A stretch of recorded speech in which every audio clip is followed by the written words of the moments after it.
Bonjour, aujourd'hui à l'émission, on s'en va à la SPA de Victoriaville pour aller parler avec Marianne. Elle va discuter avec nous de comment que ça se déroule quand on veut venir adopter un animal.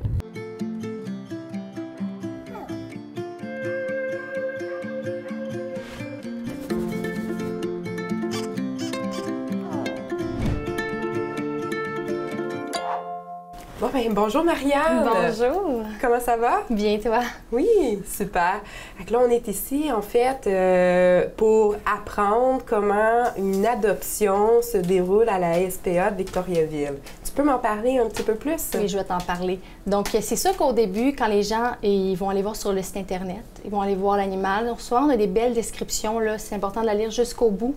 Quand on a fait un choix, des fois ça peut être 2, 3 choix, on appelle, moi je prends un rendez-vous avec toi, je vais te mettre plusieurs choix, mais quand tu viens ici, si ça ne fonctionne pas, finalement, c'est pas un match avec l'animal que vous avez choisi. Moi, j'ai les autres animaux aussi qui sont à l'adoption que je peux vous montrer. Donc, on va aller dans la pièce d'adoption où on est en ce moment. Puis, écoute, je vais commencer à te demander un peu ton style de vie. Est-ce que tu habites en campagne? Est-ce que tu as des enfants? Ça va dépendre aussi. Tu sais, un chaton, souvent, ça va peut-être plus aller avec un enfant. Peut-être qu'un adulte, ça va peut-être être plus avec des personnes âgées. Donc, après, je vais commencer à te montrer ça. Tu vas faire ton choix, on va passer du temps avec l'animal ici. C'est le fun parce qu'on a une belle salle d'adoption. Fait que des fois, on peut voir un peu plus le tempérament du chat. Donc, tu sais, on a des jouets et tout. Si le chat a un peu plus de power, un peu plus d'énergie, ou bien que le chat est un petit peu plus colleux, il va monter sur la personne. Puis, écoutez, après, la personne va faire son choix. Si elle a déjà un dossier, je lui en créerai pas un. Donc, sinon, je vais rentrer sur son dossier.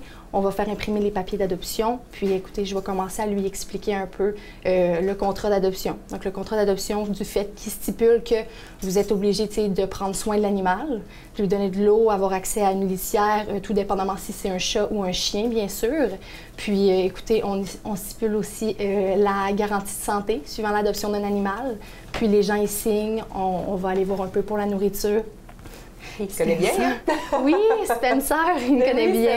Ça fait un petit bout qu'il est ici, là. Écoutez, nous, sur le site Internet, c'est écrit Spencer l'amoureux, parce qu'il vient toujours nous voir, il veut tout le temps avoir des câlins. Et puis, écoutez, c'est comme là, il est vraiment très bien. Il va nous voir et tout. Fait qu'ils ont des petits noms que vous mettez aussi en fonction de la personnalité. Oui, c'est ça.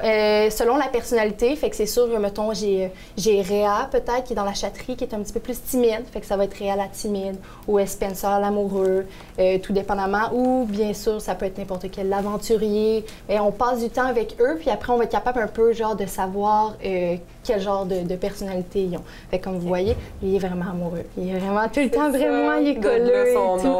Exactement. Ça, tantôt, ça m'a marqué quand tu dis, tu sais, on va regarder si c'est un match ou si un match parfait, si je peux dire comme ça. Parce que des fois, j'imagine qu'il y a du monde qui vient en disant, hey, moi, c'est lui, je veux. Tu sais, je pars avec lui. Est-ce que ça arrive des fois? Vous dites, ben, ça fonctionnera pas, c'est pas un bon match. Honnêtement, souvent, c'est que je vais commencer, mettons, à faire une adoption, puis la personne est comme, je le veux parce qu'il est beau.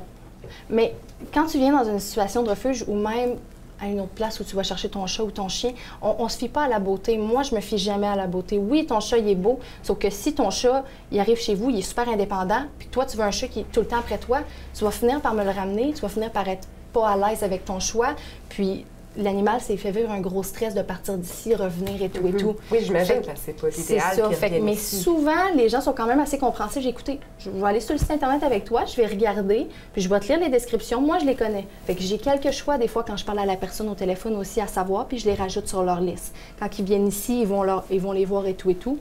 C'est sûr que si la personne est vraiment, vraiment sûre de son choix, moi, si je vois qu'elle a de l'allure, je ne vais pas lui refuser son adoption. Elle veut cet animal-là. Mais souvent, les gens sont compréhensifs, vont prendre un animal qui va peut-être être plus personnalité à personnalité, ça va peut-être être plus un match. Mais c'est ça aussi, en même temps, l'avantage, je trouve. Donc, qu'est-ce que tu dis? C'est de savoir et de connaître déjà la personnalité de l'animal, oui. De pouvoir le refléter, en fait, à la personne qui veut adopter. Donc, vraiment, de choisir.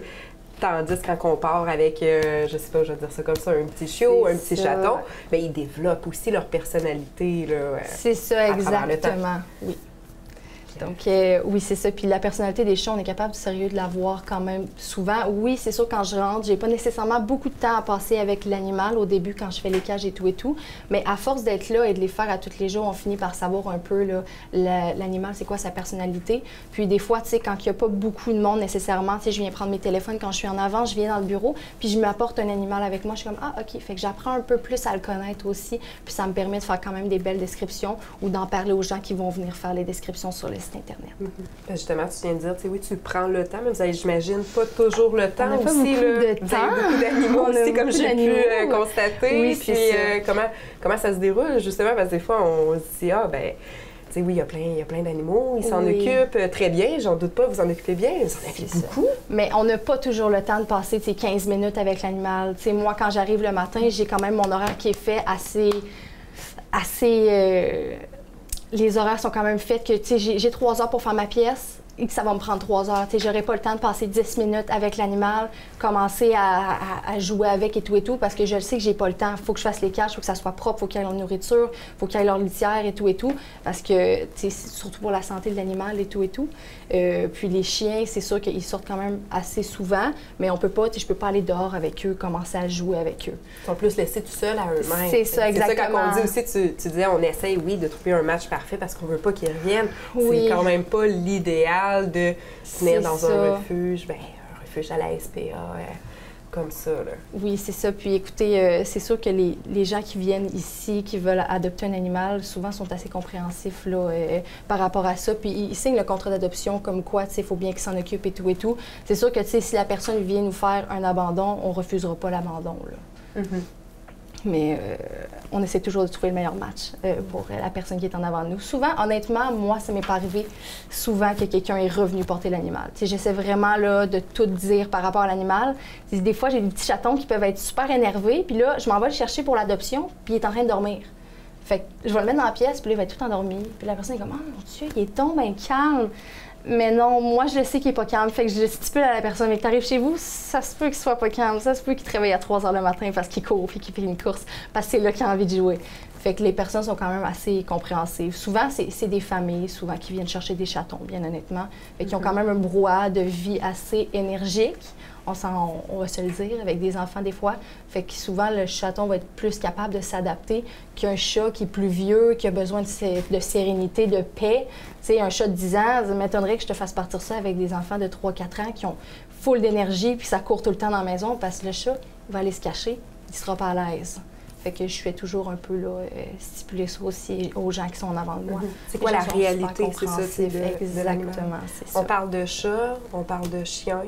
Y a-tu d'autres animaux? Des lapins. Écoute, j'ai déjà eu des perruches, des hamsters, des cochons d'Inde. Écoutez, mais là, en ce moment, j'ai pas d'hamster, j'ai pas de cochon d'Inde. Mais ça m'est arrivé. Là, au début, quand j'ai commencé à travailler ici, on en avait 3-4. Ils sont partis dans des super belles familles. Ils sont jamais revenus. Donc, je suis bien contente. C'est ça le but, hein? C'est ça la mission quand même de la SPA, de dire, ben c'est ça. On trouve la famille pour la vie. Oui, exactement. C'est ça qu'on veut vraiment là, promouvoir là, à la SPA. Tu viens chercher ton animal, ça va être pour le reste de sa vie et de son existence, puis vraiment là, lui donner les meilleurs soins et tout.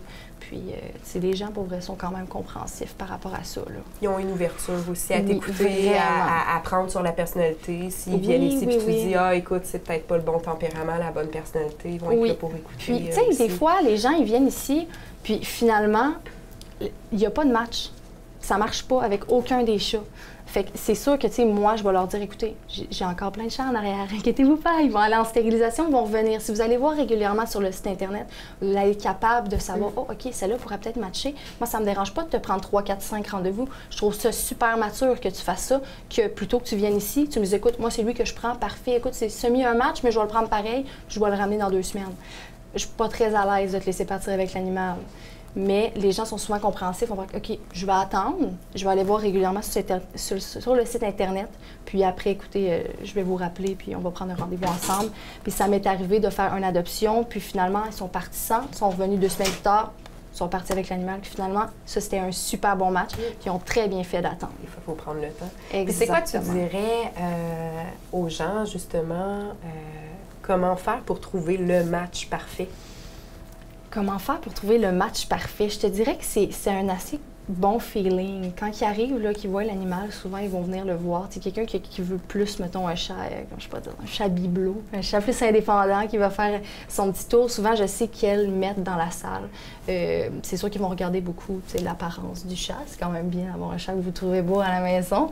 Mais pour trouver le match parfait, quelqu'un qui est plus, mettons, qui veut vraiment un chat qui va être bien dans les bras, souvent, quand je vais arriver dans la pièce, je ne vais pas mettre le chat à terre. Je vais aller mettre directement dans les bras de la personne, puis on va voir comment il se sent. Fait que c'est surtout le tempérament de la personne. C'est une personne qui est plus calme, puis tu as un chat qui est super énervé. Des fois, toi, tu vas t'en rendre compte toi-même qu'il n'y a pas de match. Puis les gens, souvent, ça fait quand même du très bon match. J'ai vraiment beaucoup d'adoptions en ce moment dans ma tête, là, puis je suis bien contente. Là. Ils ont trouvé l'adoption parfaite. Puis ils ont des bonnes personnes aussi pour pouvoir les accompagner, justement, oui, exactement. Pour trouver puis, l'animal parfait. Tu sais, c'est sûr que, tu sais, mettons, moi qui pars 3 jours de vacances, je reviens, il y a un animal que je connais pas qui est en avant, puis je fais l'adoption, puis je me sens pas super à l'aise parce que je connais pas nécessairement le chat parfaitement ou le chien. Je peux aller voir mes collègues en arrière, leur dire, écoute, pourrais-tu venir 30 secondes par l'heure du chat? J'ai une certaine personne qui a un animal aussi chez eux, qui est en famille d'accueil, qui est ici. Puis la dernière fois, écoute, moi, j'essaie qu'il est sur le site Internet. Fait que hey, je pourrais vous parler de cet animal-là et tout et tout. Moi, ma collègue, elle connaît beaucoup plus. Fait que je m'en vais chercher ma collègue, elle vient dans la salle, puis elle parle du chat qu'elle a chez eux. C'est beaucoup plus facile aussi. Vous faites un bon travail d'équipe aussi. Oui, c'est beaucoup de travail d'équipe. Les gens aussi, c'est ça, connaissent plus un animal que l'autre. Oui. Fait que vraiment, vous êtes là pour justement trouver les familles parfaites pour les animaux que vous avez. Vous travaillez de ce sens-là, vous mettez beaucoup d'efforts, beaucoup d'amour. Moi, je vous remercie énormément de faire ça. On sait que c'est pas toujours évident aussi. Vous en avez beaucoup, comme je disais, à vous occuper. Vous faites de votre maximum, puis je vous souhaite une belle continuité. Merci beaucoup. Merci, Marianne. Merci. Cette semaine, on se demande, est-ce que j'envoie mon chat à l'extérieur? Le gros avantage pour envoyer son chat à l'extérieur, c'est au niveau de la stimulation. Quand on parle de stimulation, on va parler surtout justement de l'expérience sensorielle, apporter l'activité physique nécessaire avec la chasse, la course, mais il faut savoir que ça amène énormément de désavantages à envoyer son chat à l'extérieur. Entre autres, le chat sera exposé soit à la vermine, au risque de maladie, au risque de se faire attaquer par d'autres chats ou encore un chien, à se faire prendre par un voisin, exposé aux maladies ou encore se faire frapper par une voiture. On peut toutefois rendre l'intérieur aussi stimulant que l'extérieur en rajoutant soit des arbres à chat, des hauteurs, des cachettes, des bols interactifs et des jouets.